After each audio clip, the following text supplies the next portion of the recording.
Welcome to the Black in Entomology tour of our workspaces.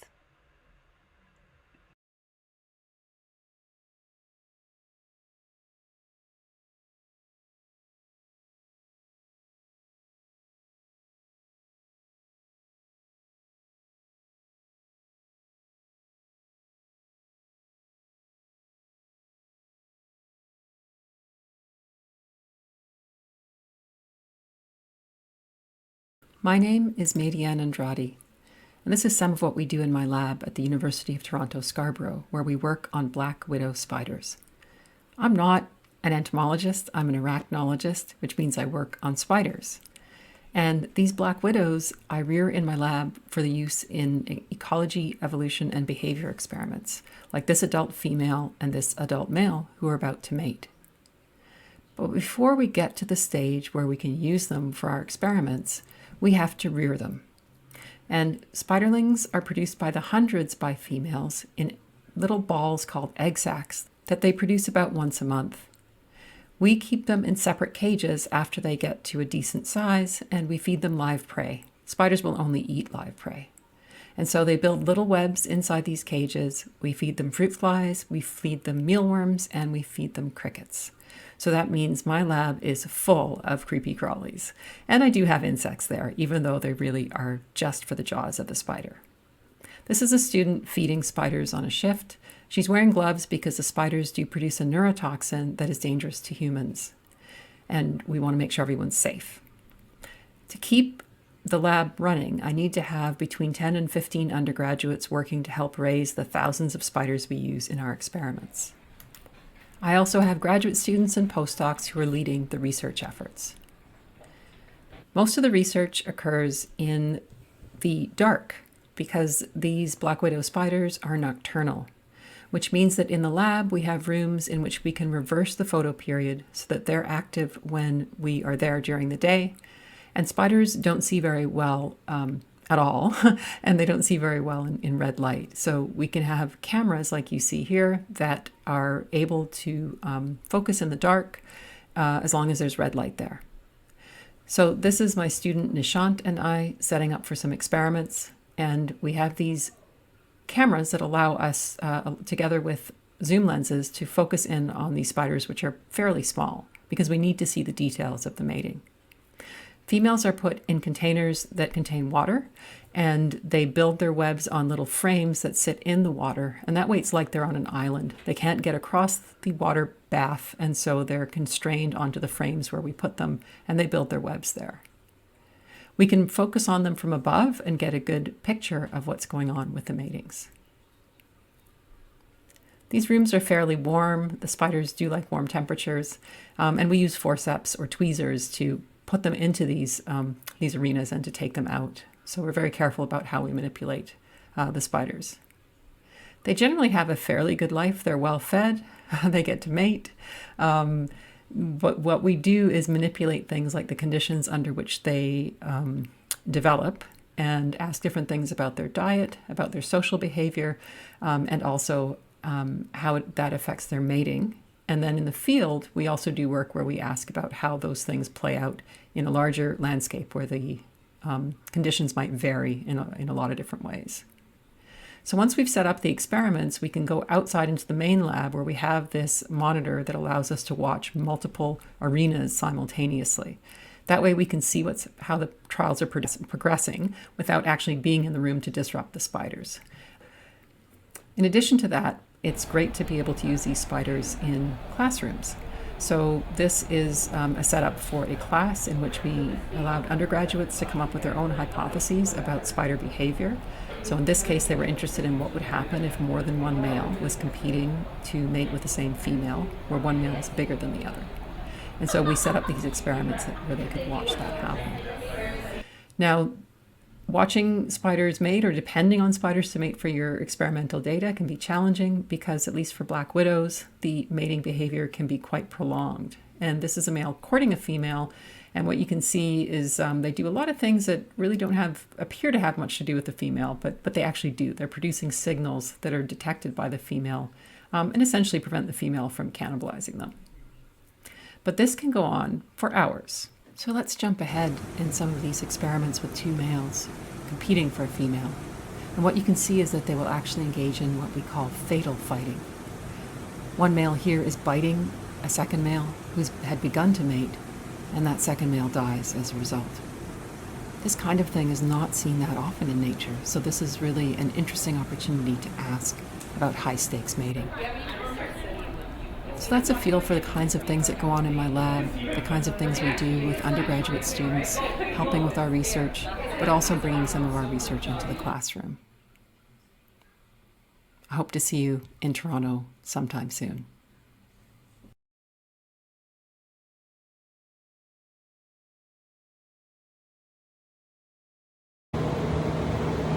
Good morning. I am Esther Ngumbi. I am an assistant professor in entomology here at the University of Illinois at Urbana-Champaign. And so, as you heard it right, I am an entomologist, but specifically I am a chemical ecologist. And my research looks at how chemistry mediates interactions between beneficial soil microbes, plants, and insects. You heard it right, plants. So, to have plants that are in the triangle of my research, we need to grow them. So I'm here today showing you where my plants live and grow. So here we are at the University of Illinois at Urbana-Champaign plant care facility. Plant care facility, you heard it right, because we love our plants. Happy plants equals to happy experiments, equals to happy research, and equals to everyone is happy. So in here we grow all my experimental plants, which include corn or maize and tomatoes, and finally squash and pumpkin. And so why am I growing all of this is because I'm interested in understanding how chemistry is mediating the interactions. And so yes, so the plants have to grow, and we have a dedicated staff that actually takes care of my plants. But I love talking to my plants, seeing them, and making sure they are doing well. So here today I will just give you a glimpse of the greenhouse space where it all begins, and then I will later on take you to see, once I have my plants, what do I do with them. And so I will show you corn, which is growing, and then I will show you tomato transplants that are waiting to be transplanted. And then finally, I will show you some of my pumpkin and squash flowers that are growing. And what am I doing with pumpkins and the flowers? We want to understand how the chemistry, how the fragrance means, and how it affects insects attraction, repelling, and all that good stuff. So thank you. And yes, if you ever wonder how entomologists look like, I am one of them. I love it. Bye. From the greenhouse, the pumpkin and squash blossoms come to the lab. Here they are, and I set them up to, as I said, collect the volatiles. So here they go, all the different varieties that I brought in from the greenhouse. Earlier you saw them, so you can see already the varieties are different. The flowers, we have some that are big. Look at that variety. You can see how small that flower is. So definitely, and the flowers are not only different in the way their size, but they're also different in the fragrance they produce. And so 6 hours later, what I'll do is I will then collect these traps. So as you can see, all the molecules, all the fragrance that's coming off from these flowers is going to be trapped and contained in that trap, you can see. And after that, I will take the traps and then elute them with a solvent, and we will run the samples through a gas chromatography that's coupled with mass spectrometry. And then we will know what is the chemistry, what the compounds are being produced by this pumpkin and squash blossom. So stay tuned to see the end product. Remember the squash blossoms, the pumpkin flowers I collected this morning. This is the final step. I have collected the volatiles, eluted them, and here we go. Final step. The machine, they are being analyzed by the gas chromatography that's coupled to mass spectrometry, and samples will run all night, and when I come in the morning I will have my results. Yes, that's it. Good luck, my samples. I'll see you tomorrow.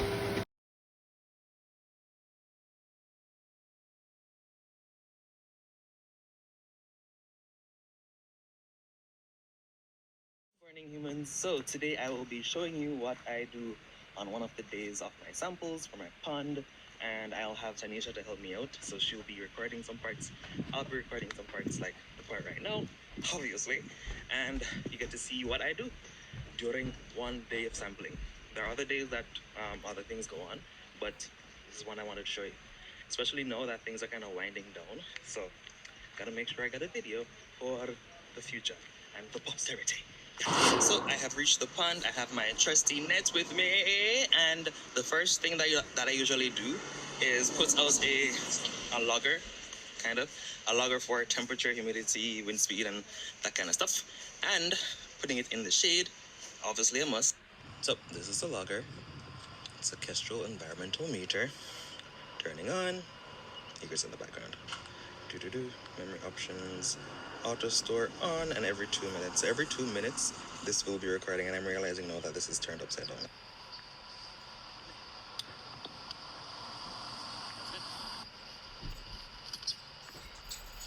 Normally take light readings and stick it on the light. You get the readings, you record it. That's it. Pretty easy, pretty simple. Alright, so next I'll be collecting some samples some samples for some microbe or microscopic analyses, and Tan will be recording this, so I'll hand it over.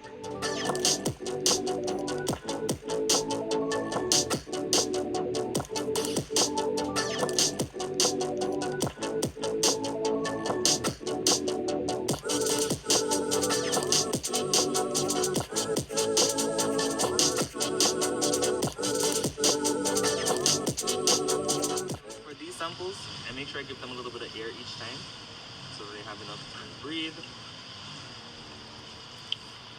Do I cover them back up? Because I do not want them to die on me, because I need to set them on the microscope.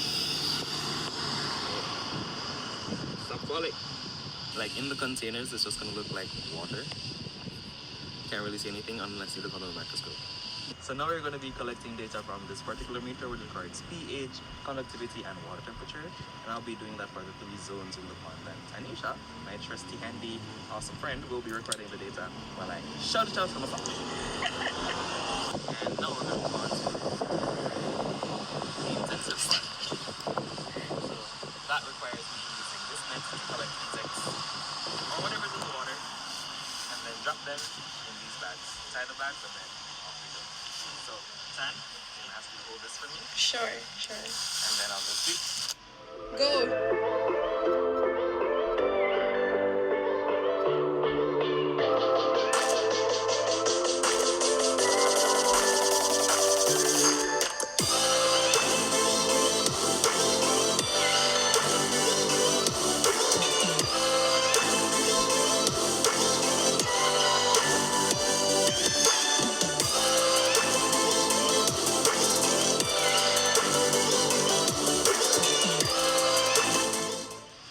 They'll be frozen to death in a few minutes. Long Mountain is so nice. It actually looks like 16 today. Oh, so you're good with O, C, and T? Yeah. Oh, okay. But like the S and the P and the T. Like... This right here is a mesovelid. Normally they're a lot faster, but I was able to catch this one. Alright, so A lot of dragonflies are on the pond. So far, I've recorded 6 species. There may be more later on, but for right now, 6. There's one right there, a green one, big green one, so cool. I'm just going through the pond now looking for anything that might be moving in or on the water. Right there. There we go. See it? Cute. Endemic species, or endemic to the region, to the Greater Antilles. So I'm just going to take this down now, take up my samples, and then head home. That is all for the sampling day. Thank you so much, Dan, for helping to record. You are wells anytime. And to collect data as well, too. So now, going home to do the microbes or the microscopic analyses, and then Tan and I have a date in lab to go do some more assessing of some of these samples that I collected a few weeks ago. And after that, it's a Pizza Friday. Pizza Friday. Yes. So now home, samples have been put down, and the next thing for me to do is put these guys in the freezer.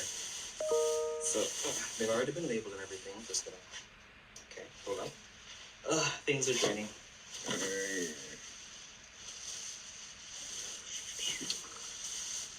And you can see there are already a bunch of samples in there. Totally just see my arm. Okay. This is the part where I like stop and record it properly. That makes sense.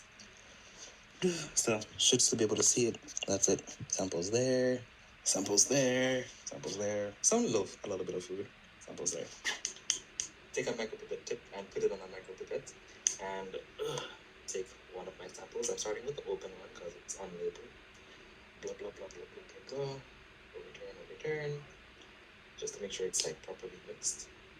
And then I do another mixing with the micropipette. Right now it's set to 100 microliters. So I'm gonna take this, drop it on the slide. Hold up. And after I finish with one of the sample, I'm going to do 2 more for the same sample. So 3 samples for open, and then I'm going to do the same thing for the edge and the margin to see what protists are there and what densities of protists are there as well too. So yeah, that is it. And that's the same procedure for today as well as every other day. Every 3 days that the pond is inundated with water, I do the same thing until it dries out. And then when it dries out, it's another set of protocols. So I collect the insects, the terrestrial insects that are still there or that are just approaching, because some of them come up when the pond organisms are dying out, so like flies mostly. Yeah, and that's it for the aquatic-ish parts. Then there's the terrestrial parts that come at a later point in time.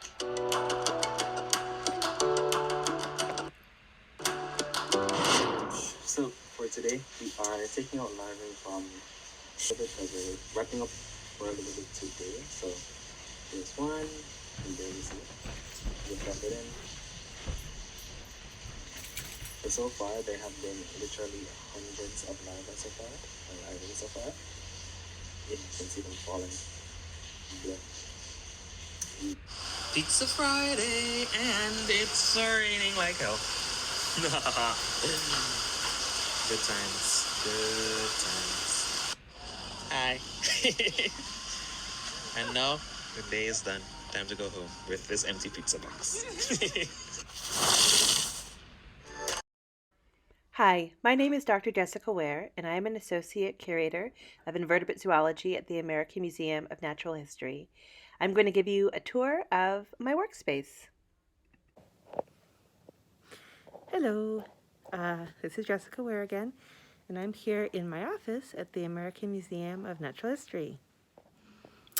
I'm an entomologist and a curator of invertebrate zoology at the American Museum of Natural History. And what that means is that I study insects, and in particular, insect evolution. So here at the museum, we have lots of different insects in the collection. There's over 23 million specimens here. And we all have kind of specialties, and my specialty are dragonflies and damselflies, termites, and cockroaches. And I look at their bodies, I dissect out parts of their organs that might be interesting to kind of tell us something about their evolutionary history. And I also look at their genetics and their genomics. So I extract DNA from insect specimens, and I sequence that DNA and then use it as evidence to kind of support or refute relationships between taxa that might be of interest.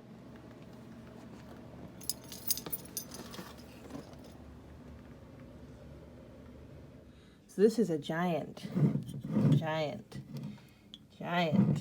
termite that you might be able to see here. This is stored in ethanol. We've got perhaps one of the biggest, I think this is actually the biggest termite that's ever been found. This is a queen. And the reason why she looks like this is because she's actually swollen, full of eggs, because queens basically are just egg producers.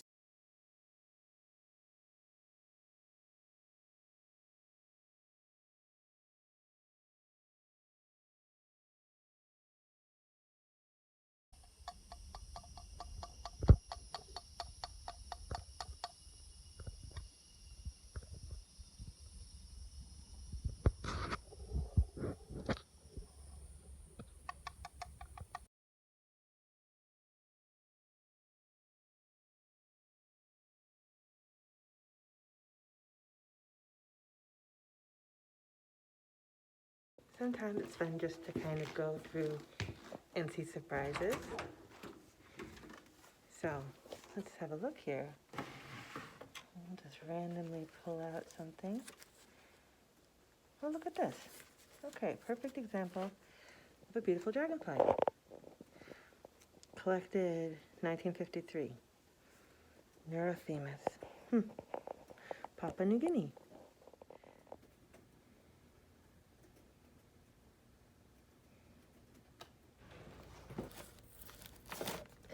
Other things like this. Look at that. 1964.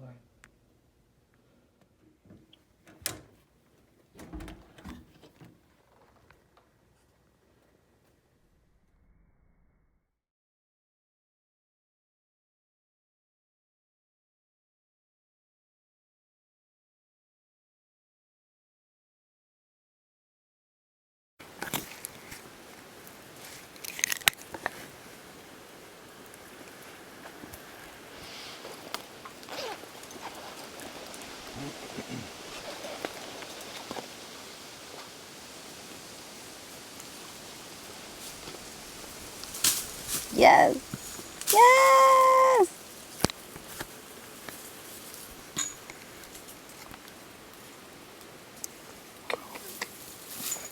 13.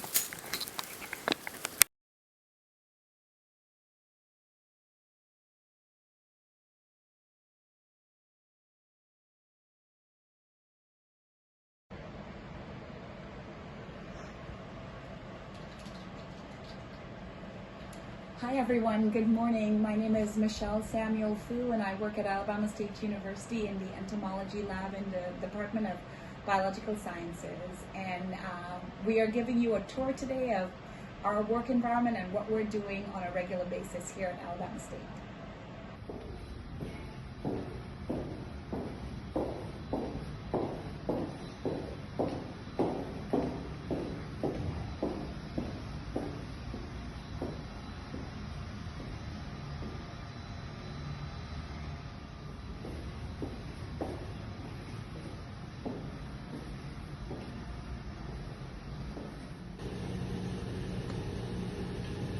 Hello, my name is Tyson Knight. I'm a master's student here at Alabama State University.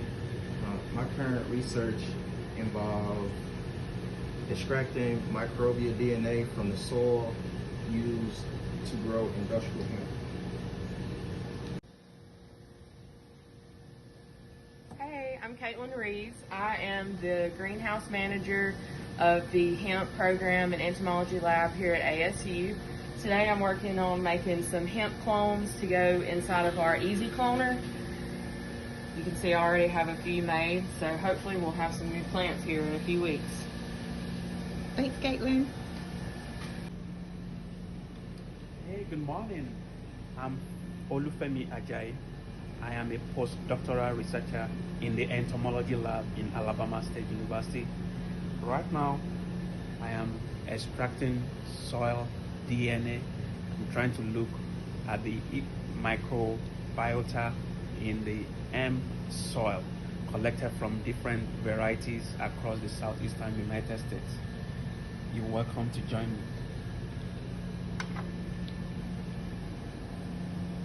Hi everyone, my name is Dunshell Boone and I am a graduate student here at Alabama State University.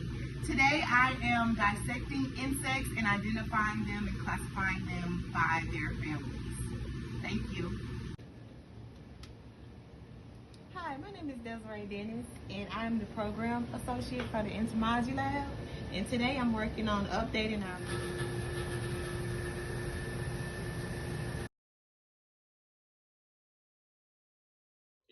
My name is Rema DK. I am a research assistant at the University of Lagos, Nigeria. And we work on Odonata, we work on the diversity, the abundance distribution, and the taxonomy. And we have some of our specimens in here, which I'm about to show you. So yeah, we preserve them in containers, in envelopes, and we put compost to prevent ants and other predators. These are some of them. There are labels on them. We also have specimens of butterflies, which are here. I don't know if you can see them.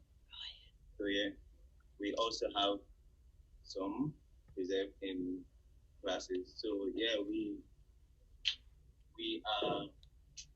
work on dragonflies, we work on butterflies, we work on insects that attend to food security, insects that affect food security. Yeah, so those are some of the things we do here in our lab. Thank you.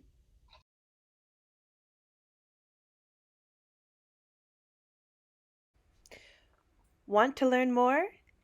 We're so excited you got a chance to tour our sites from Toronto to Illinois to Jamaica to New York to Alabama to Nigeria. Contact us at Black & Ento to find out more about the entomologists that were featured here.